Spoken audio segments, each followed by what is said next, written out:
मैं नमाज पढ़ रहा था ईशा की, मैंने लेट पढ़ी उस रात को। उसके बाद मेरी बेगम ने मुझे आवाज़ दी, उन्होंने मुझे कहा कि ये अरशद भाई किधर हैं, पता है आपको? मैंने कहा क्यों, क्या हुआ? कहती है अरशद भाई ठीक हैं। ये मेरी बेगम ने मुझे पूछा, वो ट्विटर पे देख रही थी। उसने मुझे पूछा कि अरशद भाई ठीक हैं? मैंने कहा बिल्कुल ठीक है, अल्लाह का शुक्र है। तो ये अदील राजा क्या लिख रहा है? सबसे पहले उसने ट्वीट किया था। मैंने जैसे ही उसका वो ट्वीट अपने मोबाइल में निकाल के पढ़ा तो मुझे एकदम, मेरा जो पहला रिएक्शन था वो ये था, पागल हो गया। मैंने कहा नशे में? ये मेरे मुंह से निकला सीधा।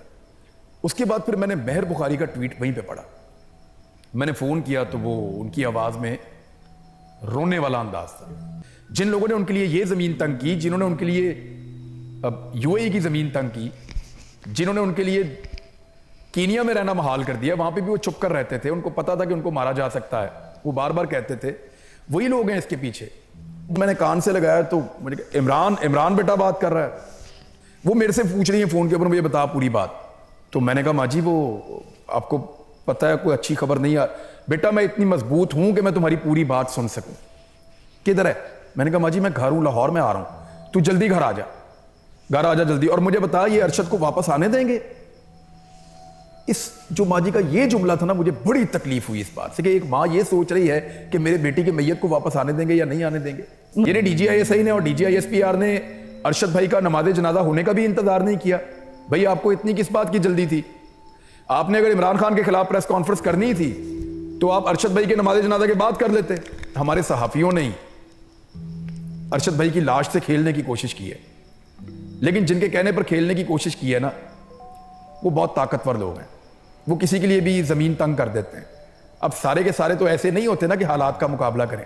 अरशद शरीफ तो फिर एक ही होता है, सारे तो नहीं हो सकते जो टक्कर दें। अब मैंने कोई बहुत अच्छा इंप्रेशन नहीं लिया था पहली मुलाकात में। मुझे लगा ये खुश्क आदमी है, सिर्फ खबरों में रहने वाला। उन्होंने सिद्दीक जान के ऊपर हमला किया गवादर में।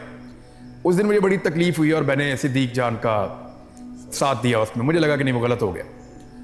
तो उसका बाद में गिला शिकवा भी होता रहा दोस्तों में, लेकिन वो एकदम दोस्तों ने ख़त्म करवा दिया। जब ये रिजीम चेंज ऑपरेशन का मामला शुरू हुआ तो पहली दफ़ा हम लोग जब मिले तो थोड़ी सी अपनायत बढ़ती गई।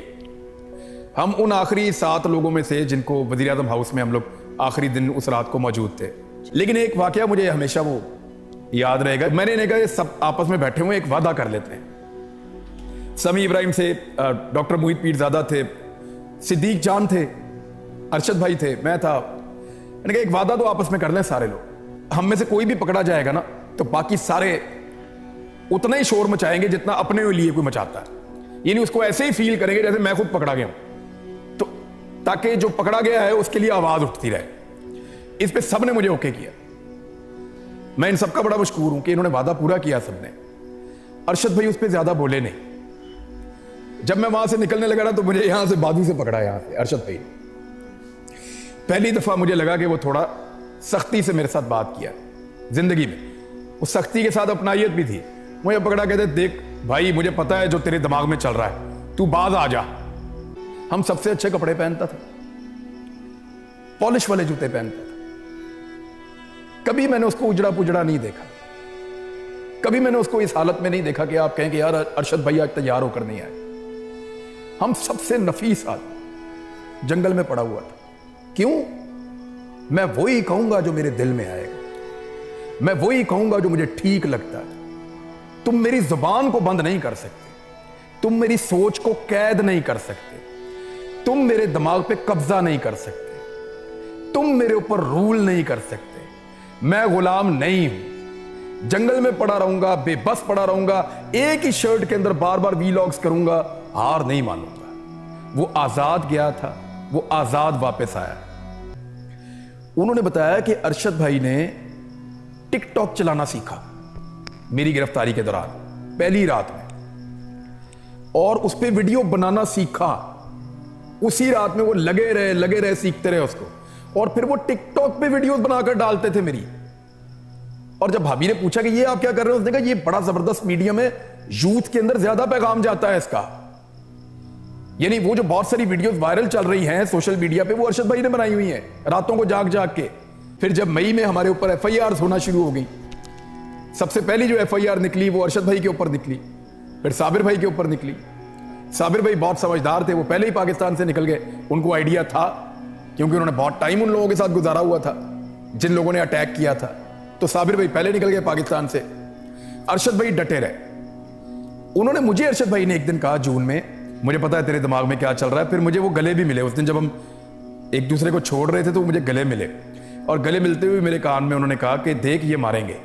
अच्छा, हम तीनों सहाफियों के ऊपर हमेशा से ये पाकिस्तान में लोग क्लेम करते रहे हैं कि ये एस्टेब्लिशमेंट की लाइन लेते हैं, चाहे वो अरशद भाई हैं, साबिर भाई हैं, मैं हूं, डॉक्टर मुईद हैं या कोई और हम लोगों ने ये एनालिसिस किया कि इस दफा तो बड़ी सख्त ज्यादती हो गई, ये गलत हो रहा।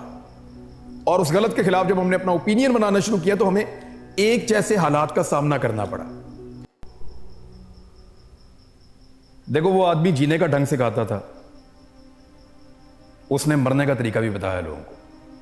अरशद जैसा आदमी ये काम कर सकता था, हम भी वो करने की कोशिश करते रहते हैं अपने तई, लेकिन अरशद से बेहतर नहीं। अरशद शरीफ ही वो कर सकता था जो वो कर रहा था। हम पे अब बहुत बोझ है, हमें रोज ये सोचना पड़ता है कि अरशद शरीफ होता तो क्या करता, फिर हम वैसा करने की कोशिश करते हैं। साहब, इस लड़ाई के अंदर किसी और ने कुछ खोया हो या ना खोया हो, हमने अपना सबसे बड़ा हीरा खो दिया।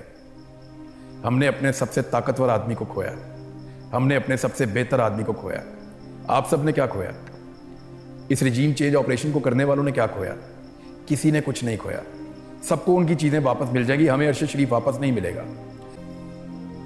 मैं एक चीज जानता हूं अरशद भाई के लिए, मुझे सिर्फ इतना कहना है आखिर में कि जियो तो ऐसे जियो जिंदगी को रश्क आए, जियो तो ऐसे जियो जिंदगी को रश्क आए, मरो तो मौत कहे ये कौन मर गया यारो।